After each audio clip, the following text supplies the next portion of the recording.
Is no contact rude or a mind game? That's what we're going to be talking about in this video. But first, my name is Clay with ModernLove.life, where we help you get the great loving relationship that you're looking for without having to play mind games, without having to play hard to get, and without having to pretend to be someone or something that you are not, because you deserve to be loved for the unique, amazing, and wonderful person that you are.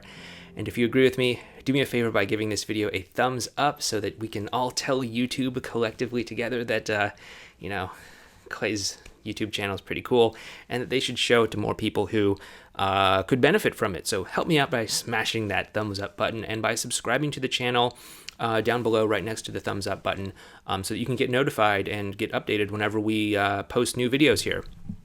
Also, just want to let you know that we do have a course called Connect and Commit. It helps you to turn little moments with your ex that could go really, really wrong into opportunities for greater connection.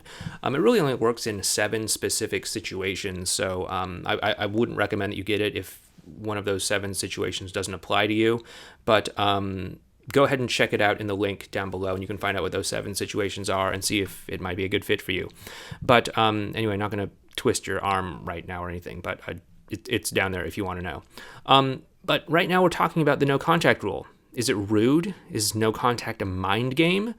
I know that oftentimes all of those other channels that you guys watch, they tell you that you need to do no contact all the time, that you have to, just cut contact and just mysteriously vanish so that your ex is like, well, geez, what happened? Did they meet someone else? Let me crawl over these broken shards of glass that are conveniently strewn across the floor here so that I can get back together with you and find out what's going on.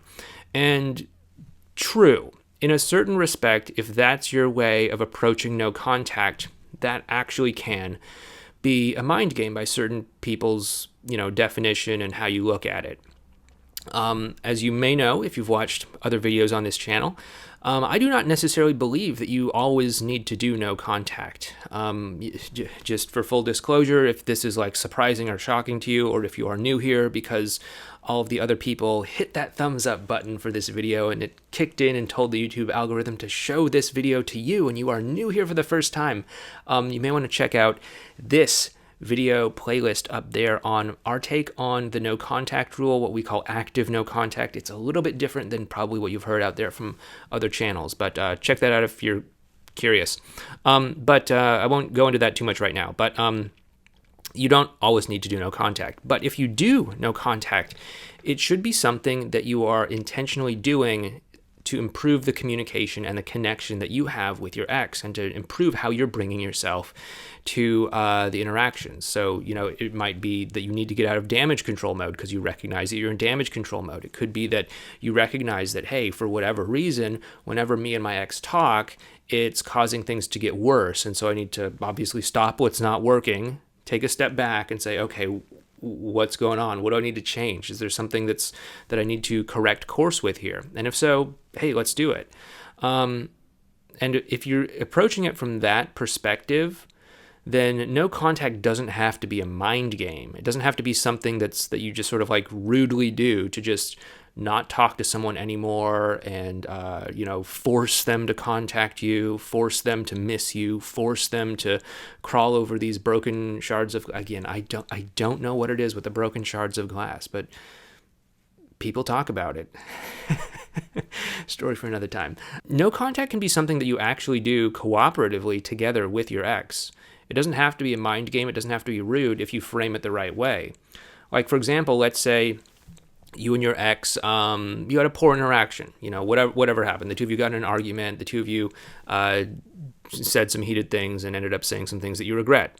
And you're looking back and you're thinking like, wow, yeah, us being in contact definitely did not bring us closer together. Something isn't working. It might make sense to do no contact or, active no contact, like what this crazy guy on the internet named Clay talks about.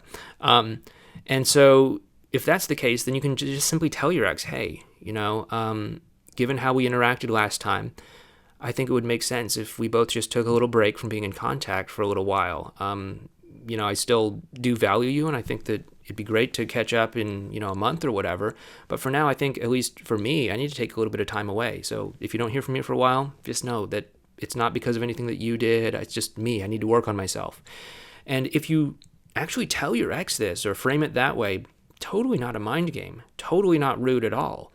And that can actually help bring the two of you closer together, because now your ex knows what you're doing. They understand why you're doing it. They don't see it as some sort of like power play where it's like, oh yeah, you're just trying to get me to reach out. Like, oh yeah, this happens a lot too. People will do no contact, and then, sure, maybe it makes things a little bit better, but then they start to connect with their ex again, and then something else happens, another blowout fight or something, and they're like, well, should I do no contact again? Is it going to be effective? Are they going to miss me again? Are they going to realize that, hey, this is some sort of like thing, like, hey, when the going gets rough, I disappear and make you crawl over these broken shards of glass, or what's going on?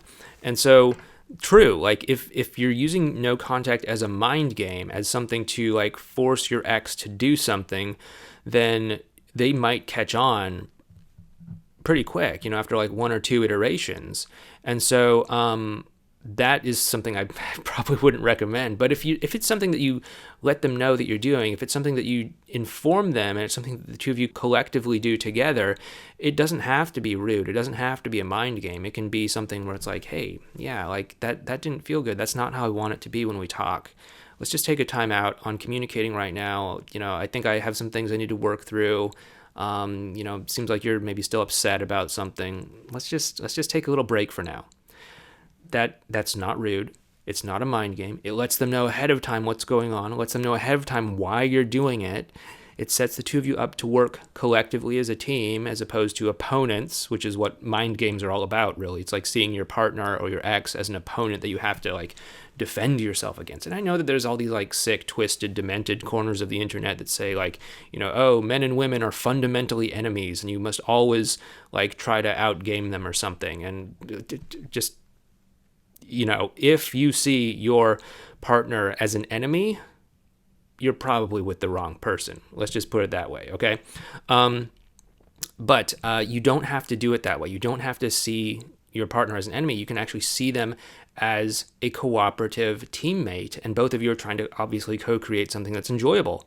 Like, if the two of you are in contact, you're in contact because you're hoping that something positive comes from it, obviously. Like, neither one of you is like, yeah, I'm just going to be in contact and hope that something negative comes. No, that doesn't happen. And so you both want the same thing, so you both want to be on the same team. And then, of course, you also want to be able to communicate clearly. And, hey, if you set it up where it's like, okay, hey, I think we should take some time apart. This is why. Don't take it the wrong way if you don't hear from me for a little bit. That sets the two of you up to have such good communication in the long run. I mean, really it does. And that's really what a strong foundation is built on. A strong foundation for a good relationship is built on is good communication, being on the same team, and trust. And if you can start to demonstrate those things now, that's going to get you set up to have a great relationship a lot sooner, rather than, and I get it. I get it. You think like, okay, I'm in a really bad situation.